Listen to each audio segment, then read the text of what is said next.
So I would like to start off with a statement. Right now, there are more people alive than have ever died. So let this sink in. Now, I may be wondering what this has to do with anything that I have to talk about. Well, there are many people who are in their position who are about to die. Put it that way. Many people who have waited a very long time for their arrival of death. They don't want it, and some people don't deserve it. But sadly, it happens. It happens a lot. And I believe only few people can stop it. That's the people who aren't in their position.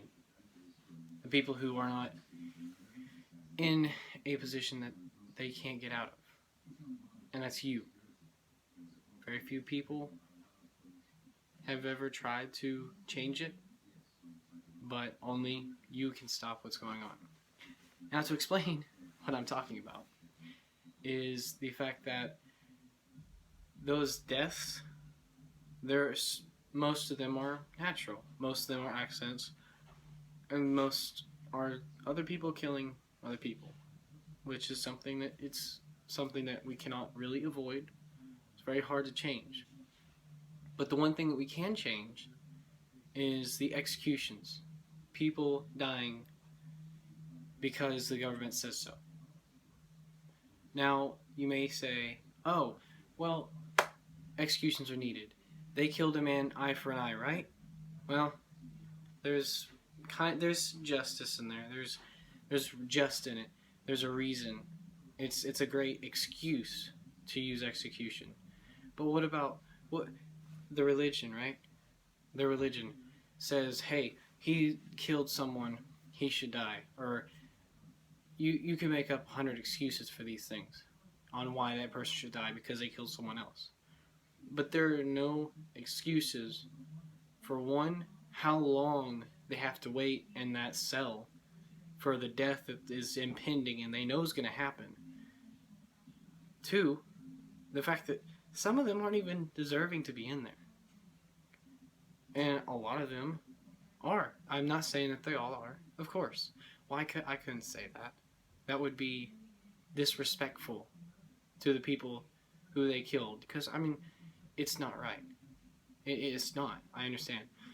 But my third point, I feel like, would be the biggest. It's that you can't stop executions, I don't think, really, at all. But you can change it and make it what you want it to be. You want it to be short, simple, sweet, to the point, and not excruciating long, not painful for a long time. And you want it to be simple, not some special scientific gas, whatever. You want it to be simple, right? You don't want to overdo it.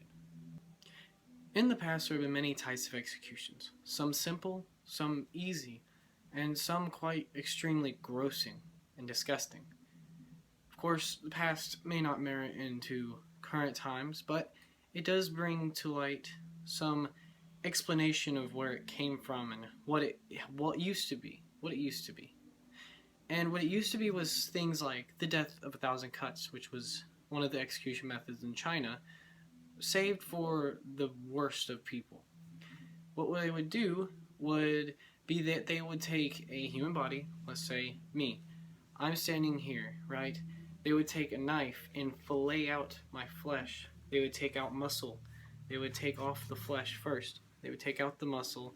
Then eventually, about 10 minutes into it, once they're all ready, done, and finished, they take and either A, they cut your head off, or B, they stab you in the heart. And you have to just imagine the extreme pain that caused from those cuts. It's ridiculous. Thank God we don't have it now. But I can tell you one thing.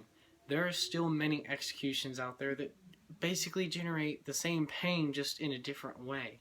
Of course, it can never be as extreme as that. But I would have to say that there are many execution methods right now that still generate that pain that no one ever wants to feel. And I can assure you, you would never, ever want to feel. So be glad that that is not something that is currently used by China or Saudi Arabia or even the US. And this brings me on to the next subject. The average wait time is about 25 years in jail. Just imagine sitting in jail, in a jail cell, for about 25 years, sitting there waiting, saying, I wonder when they'll take me out of this cell and say, hey, you ready for death row, bud? What's going to be your last meal? What do you want for your last supper? Imagine that feeling. Imagine being there. Imagine sitting there thinking, oh, I'm ready. Oh, I'm supposed to be going today? Oh, that's great. Because you don't know when it's going to happen, and you don't know how long you're going to be in there for. 25 years is ridiculous if they know they're going to die. It's what it does is it sets them up for depression, makes them sad, makes them wish they were never here.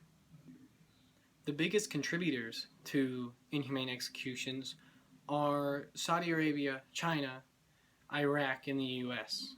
They accumulate for an extremely large portion of the executions of the world.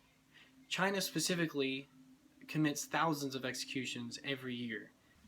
And now I shall move on to the main execution methods, which one of them being hanging. Hanging is probably the most widely used and most recognized form of execution that most people know about.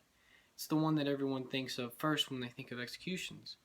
It's something that we've used for years. But the reason why it's so inhumane and the reason why it's so bad is the amount of wait time it takes for the man to die. And just think of that rope on your neck. Man, that would hurt, wouldn't it? I mean, put yourself in his shoes. It's painful. It's something that you would never want to experience. Why should he? I get he killed a man. But an eye for an eye isn't always the best way.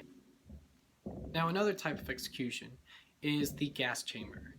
It is something that can take on average from about 2 to 10 minutes. And that's where a man is put into a gas chamber, basically an enclosed box, kind of like a deer stand if you know what a deer stand is. It's just a box that you're closed inside. There are windows, but they're glass and they're sealed. And there is a gas that is excreted into the chamber. And eventually, you will choke and die from that gas. They may say it's harmless gas. You can't feel it. You're knocked out. That is not true. That's just a misconception. That's what they want you to think. It's something that you first think, oh, why would they make it so painful? Why wouldn't they just make it fast and quick? Make it to where they won't feel it. Well, there has been reports where many times where the man has been in there for 2 minutes, but then afterwards they can hear him still struggling in the room to get air. Now I think I should talk about another form of execution, which is called lethal injection. This is where the man is strapped down on a table. There's a needle put up his arm as if you were going to take blood, but instead of taking blood, inserting a type of chemical or gas or something liquid that kills the man. And what it does is it's supposed to start out, it shuts off your brain, and it basically puts you out into a coma. You can't feel anything from what they say. You can't feel anything. And eventually it puts you into what is called cardiac arrest. It basically stops your heart. Now I'd like to talk about probably the worst of the executions, and it would have to be beheading. This is mainly used in the Middle East and specifically in Saudi Arabia, Iraq. You know that whole situation with terrorists, right? Well, it still happens even without terrorist involvement. The government does it. And this is probably one of the most disrespectful and grossing of the executions. And it's pretty simple. I don't really even need to explain. Its explanation is in the name. It's basically where a man takes a sword and cuts your head off. It's beheading. And it may be fast, it may be humane to some, but it's like saying that the firing squad is humane. If you think that's humane, then that must be humane too, right? No, it's not. It's just disrespectful. And it's something that it should never be seen, one, and should never happen. Now, I've made a video that goes more in depth, kind of, on the situation of inhumane executions and where I kind of am on them, which is basically that inhumane executions need to stop, but I don't think exactly executions should stop wholly. Of course, it would be great if they could, but I don't think it would ever happen anyways. But what I will say is that this video goes more in depth than I will in this. So I shall play it now, and it should come up on the screen in 3, 2, 1. Oh, and I almost forgot. Just remember that what starts in America normally spreads to everywhere else. So just think, if you can get this started here, the world will change.